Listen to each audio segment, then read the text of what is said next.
पूर्व राष्ट्रपति एपीजे अब्दुल कलाम एक महान वैज्ञानिक, प्रेरणादायक नेता तो थे ही, एक व्यक्ति के तौर पर भी लोग उन्हें काफ़ी पसंद करते थे।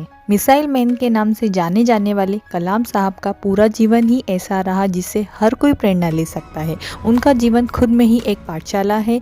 जिसने भी उनका अनुसरण किया वह सफल ज़रूर हुआ। उनके जीवन से हमें ईमानदारी, संयम और परिश्रम की सीख मिलती है।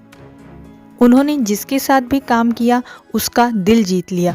दूसरों के लिए इतने प्रेरणादायी कलाम साहब का खुद का जीवन बहुत ही कठिनाई में बीता। बचपन में बेचा अखबार। एपीजे अब्दुल कलाम का जन्म तमिलनाडु के रामेश्वर शहर के एक छोटे से गांव धनुषकोडी में एक बहुत ही गरीब परिवार में हुआ था। उनके पिता एक छोटी सी नाव चलाया करते थे जिससे उनके जीवन का गुजर बसर हो सके। उनके घर में कोई भी पढ़ा लिखा नहीं था, लेकिन उन्हें बचपन से ही पढ़ाई लिखाई का बहुत शौक था। गरीब होने के बावजूद उनका परिवार उन्हें काफ़ी सपोर्ट करता था। जब वे 8 साल के थे तब अपने पढ़ाई का खर्च निकालने के लिए अखबार बेचा करते थे। पढ़ने का शौक ऐसा था कि इन अखबारों को वे खुद भी पढ़ा करते थे।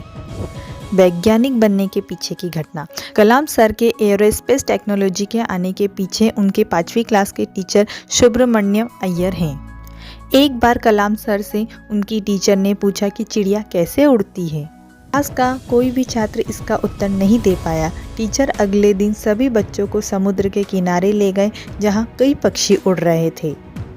वहाँ कलाम की टीचर ने उन्हें पक्षी के उड़ने के पीछे का कारण समझाया। साथ ही पक्षियों के शरीर की बनावट को भी विस्तार पूर्वक बताया जो उड़ने में उनकी मदद करता है। टीचर के द्वारा समझाई गई ये बातें कलाम के अंदर इस कदर समा गई कि उन्होंने तय कर लिया कि वो उड़ान की दिशा में अपना करियर बनाएंगे। कैसे पहुँचे इसरो। कलाम जी की शुरुआती पढ़ाई रामेश्वरम एलिमेंट्री स्कूल में हुई थी। इसके बाद उन्होंने बीएससी की। फिर साल 1955 में Madras institute of technology MIT से एरो इंजीनियरिंग की पढ़ाई की। कॉलेज खत्म होने के बाद एपीजे अब्दुल कलाम जी ने इंडियन आर्म्ड फोर्स में फाइटर पायलट की पोस्ट के लिए अप्लाई किया। उस समय वहाँ सिर्फ 8 सीट खाली थी।